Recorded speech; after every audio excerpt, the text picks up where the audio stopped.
AIM vous présente une vidéo didacticielle pour Agilia, notre atelier de programmation graphique pour le développement d'applications embarquées. Dans cette vidéo, nous allons montrer comment créer un programme en utilisant Agilia. Ce programme va générer un signal en dents de scie. Vous allez voir comment simuler le circuit et utiliser des widgets pour afficher le signal numériquement et graphiquement. Une fois le programme créé et testé, nous allons le télécharger dans un AIM Kit. À chaque instant, si vous avez besoin d'une information sur un bloc fonctionnel, cliquez droit sur le bloc en question et choisissez Help du menu contextuel. La création d'un programme. Lorsque vous lancez Agilia, une boîte de dialogue apparaît proposant une sélection de vidéos et d'exemples d'applications pour vous aider à démarrer rapidement. Cliquez sur Close. Ensuite, un dialogue apparaît dans lequel vous pouvez choisir la cible ou le kit que vous souhaitez utiliser, ouvrir un projet récent, charger un projet existant en utilisant le bouton Open, ou vous pouvez créer un nouveau projet, comme c'est ici le cas. Entrez Sawtooth pour le nom du projet et cliquez sur Create. Une feuille vierge est affichée en mode programmation graphique.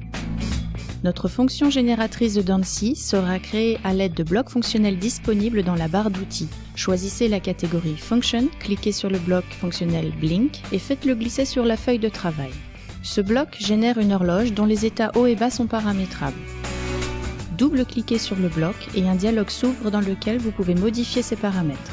Entrez 100 millisecondes pour les deux états. Dans la même catégorie, sélectionnez le bloc Count 2. Allez à la catégorie Logique et sélectionnez une bascule RS et un bloc Analog Select de la catégorie Test.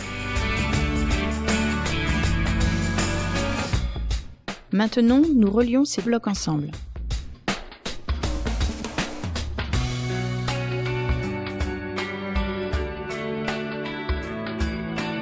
Le bloc Count 2 est un compteur bidirectionnel dont les entrées min et max déterminent sa plage de comptage. Nous la définissons en utilisant des variables de type constante, celles-ci peuvent être trouvées dans la catégorie Value. Faites glisser sur la page cette constante, initialisez-la à 0 et connectez-la à l'entrée min. Faites de même pour l'autre entrée max avec une constante analogique de 20.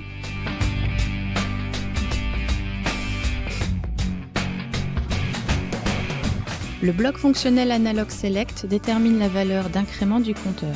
Nous la paramétrons à -1 pour décrémenter ou +1 pour l'incrémenter. Encore une fois, nous obtenons ces valeurs à l'aide des constantes.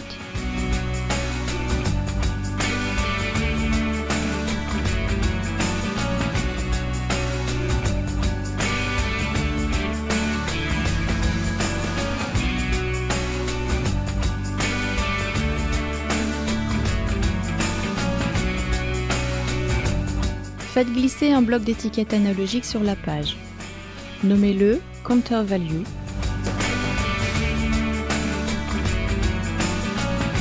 et connectez-le à la sortie Count du compteur.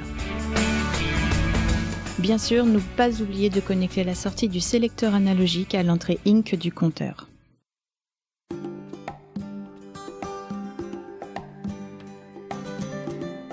Simuler un programme. Maintenant, nous allons tester notre circuit en mode simulation. Tout d'abord, cochez l'option de démarrage automatique dans le menu. Si elle est cochée, le programme démarre dès que vous entrez dans le simulateur. Cliquez sur l'icône en forme de triangle pour passer en mode simulateur. Les valeurs des entrées et sorties de notre circuit sont affichées et nous pouvons voir que le compteur compte vers le haut puis vers le bas. Observons ceci de plus près. Appuyez sur Pause, cliquez avec le bouton droit de la souris sur la sortie Count, choisissez Add Breakpoint dans le menu contextuel pour permettre un arrêt dans le programme. Choisissez la condition égale avec une valeur de 19. Cliquez sur OK. Appuyez sur Run. Lorsque le compteur atteint 19, le programme est mis en pause et un dialogue s'ouvre affichant le point d'arrêt qui a été déclenché. Cliquez sur Step pour avancer le programme un cycle à la fois. Avec cette commande, vous pouvez observer le comportement du circuit. Un front montant sur l'entrée clock incrémente le compteur à la valeur maximale de 20. Lorsque cela se produit, la sortie max passe à 1, qui active la bascule dont la sortie Q passe à 1. La valeur reliée à l'entrée HI du bloc Analog Select est sélectionnée et fournit -1 à l'entrée INC du compteur. Le compteur commence maintenant le décompte jusqu'à atteindre la valeur min et ainsi de suite. La fonction Sawtooth créée est fonctionnelle. Création d'un IHM. Maintenant, nous allons créer une IHM en utilisant des widgets. Pour commencer, nous utiliserons un widget d'affichage pour visualiser la valeur du compteur. Cliquez sur l'icône en forme d'écran afin de passer en mode éditeur d'écran. Faites glisser un widget display sur l'écran. Revenez au mode de programmation graphique et choisissez le widget display qui est maintenant disponible dans la catégorie des widgets. Lorsque vous le faites glisser sur la page, un dialogue s'ouvre dans lequel vous pouvez définir les paramètres du widget et choisir le widget de ce type dont vous avez besoin. Comme les paramètres par défaut sont OK, il suffit de cliquer sur OK. Maintenant, connectez la sortie CNT du compteur à l'entrée du widget display. Passez en mode simulateur et nous pouvons voir le widget affichant la valeur du compteur sur l'écran tactile simulé. Pour afficher la valeur graphiquement, utilisez un widget Curves. Allez au mode éditeur d'écran. Faites glisser un widget Curves sur l'écran. Le redimensionner pour qu'il aille dans la moitié inférieure de l'écran et revenir au mode programmation graphique. De la même manière que précédemment, faites glisser le widget Curves sur la page. Cette fois, entrez 20 pour le paramètre YMax et cliquez sur OK. Connectez la sortie du compteur à l'entrée 1 du widget Curves et une constante Tor de 1 pour l'activer.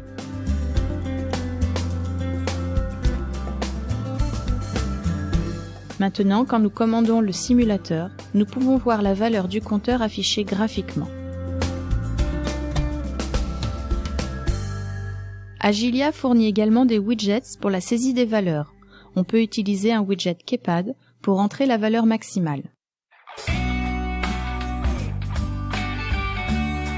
Une fois que vous avez fait glisser un widget Keypad sur l'écran dans l'éditeur d'écran, passez au mode de programmation graphique et faites glisser son homologue sur la page. Entrez 20 pour le paramètre Value, puis cliquez sur OK. Nous pouvons maintenant utiliser le widget Keypad pour régler la valeur maximale du compteur au lieu d'utiliser la constante. Connectez la sortie val du widget aux entrées max du compteur et le widget Curves. Nous devons également valider la nouvelle valeur de la page de la courbe en utilisant son entrée NRNG. Essayons. Passez en mode simulateur. Cliquez sur le widget Keypad, sur Clear et entrez 15. Cliquez sur Apply. Comme vous pouvez le voir, la nouvelle valeur de 15 est utilisée pour la valeur maximale de comptage. Les widgets Display et Curves affichent les nouvelles valeurs du circuit et tout ça en quelques clics de souris, sans écrire une seule ligne de code. Contrôle automate. Maintenant que notre programme a été testé, nous pouvons le télécharger dans l'IM-Kit. Passez en mode contrôle automate. Agilia détecte l'IM-Kit et il vous suffit de cliquer sur le bouton Connect. Le programme est compilé, prêt à être téléchargé dans le kit. Agilia vous informe qu'il n'y a pas de programme dans l'IM-Kit. Cliquez sur Upload Prog, puis Flash dans le dialogue Programmer la mémoire flash. L'application sera téléchargée dans la mémoire flash de l'IM-Kit.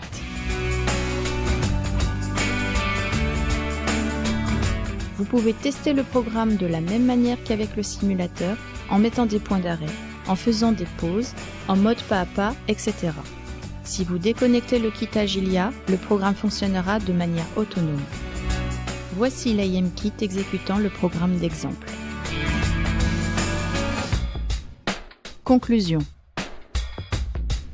À travers cet exemple, vous avez vu combien il est facile de développer un programme en utilisant Agilia.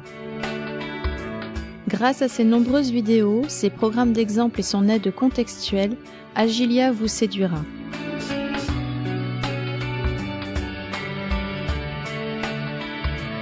Laissez votre imagination vous inspirer et votre intuition vous guider.